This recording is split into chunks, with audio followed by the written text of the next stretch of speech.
হঠাৎ যদি আজরাইল হাজির হইয়া যায়, আজরাইল আলাইহিস সালামকে যদি আল্লাহ পাঠায় দেয়, আর আজরাইল আইসা যদি দেখি তোর হাতে নাচ গানের মোবাইল, তুই বসে বসে নাচ দেখতেছো, গান শুনতেছো, আজান হইতেছে, তোর গানের আওয়াজ বন্ধ হয় না, তোর নাটক বন্ধ হয় না, কত মেয়ের চরিত্রের উপরে আঘাত করতেছো, কত মানুষের জীবনটাকে দুনিয়ার থেকে বরবাদ করে দিয়েছো।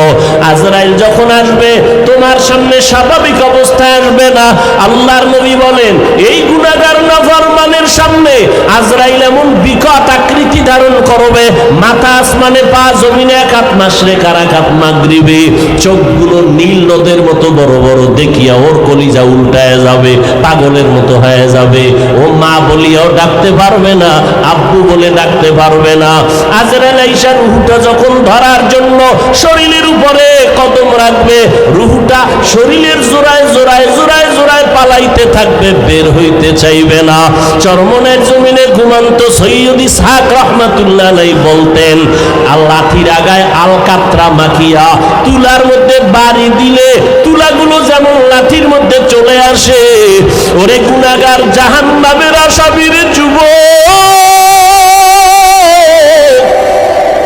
আজকে গুনার মজা পাইয়া, আজকে তুমি আমি টুপি মাথায় দিই, তোমার পায়ে ধরলাম, তোমার টুপি মাথায় দিতে ভাল লাগে না, তোমার কপাল এত খারাপ, নিজেও দাড়ি রাখতে পারো না, যারা রাখে তাদেরও পছন্দ করো না, নিজেও নামাজ পড়ো না, যারা নামাজ পড়ে তাদেরও পছন্দ করো না, এত কপাল পোড়া তুমি কেমনে হইলা, নিজেও হালাল খাও না, যারা হালাল খায় তাদেরও তুমি পছন্দ করো না। আজরাইল যখন রূহটা টান দিবে, সাথে সাথে শরীরের রগগুলো সিরিয়া রূহটা হাতের মধ্যে চলে যাবে। আল্লাহর নবী বলেন, জ্যান্ত বকরির চামড়া খুললে যেমন কষ্ট, এর থেকে শতগুণ কষ্ট বেশি হবে বেনামাজির জান কবজের সময়। অনেক সময় যারা মরণের মানুষের পাশে থাকেন, দেখছেন বেনামাজির জান কবজের সময় চোখ উল্টায় যায়, হাত পা বাঁকা হয়ে যায়, এর মাত্র কারণ আজরাইলের দেখিয়ে সহ্য করতে পারে নাই। নবী বলেন, ওর জন্য আমার মাওলা জাহান্নাম বানায় রাখছি,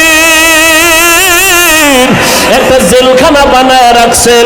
ওরে আল্লাহর দেওয়া পানি, আল্লাহর দেওয়া বাতাস, আমার মাওলার দেওয়া সূর্যের আলো, আমার আল্লাহর দেওয়া চাঁদের আলো, আমার আল্লাহর দেওয়া জমিনের ফসল খাইতেছো, আল্লাহর দেওয়া নদীর মাছ খাইতেছো, আল্লাহর এত কিছু নিয়ামত খাইয়া যারা আল্লাহর বিরোধিতা করবি, মানবি না, আলেম ওলামারা পাও ধরে দিনে নামাজের দাওয়াত দেয়, শুনবি না, এরপরও গালাগালি করবি। আল্লাহর নবী বলেন, আল্লাহ রাগ করিয়া বলে, ফেরেশতা ওই জাহান্নাম ওর জন্য বানায় রাখছি জেলখানা, আমার হুকুম মানে নাই। সরকারের নজরে আমরা জনগণ সব সমান, কিন্তু এরপরও সরকার জেলখানা বানায় রাখছে, রাষ্ট্রের মধ্যে বালাখানাও বানায় রাখছে। জেলখানা কাদের জন্য?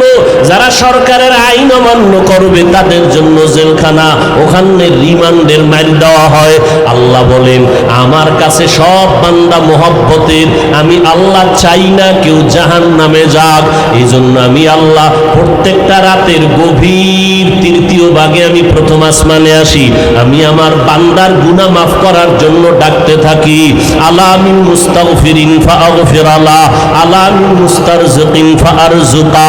আমি আল্লাহ পাক ভোর রাত্রে আসি, প্রতিদিন প্রথম আসমানে আমি হাজির হয়ে যাই, আর আমি ডাকতে থাকি, রে গুনাহগারেরা তোরা কই?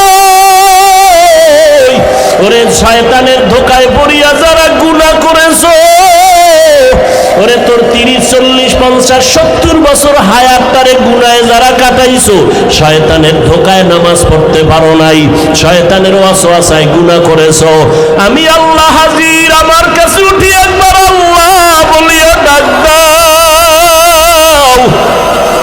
আমি আল্লাহ তোমার গুনাহ মাফ করার জন্য হাজির হয়ে গেলাম।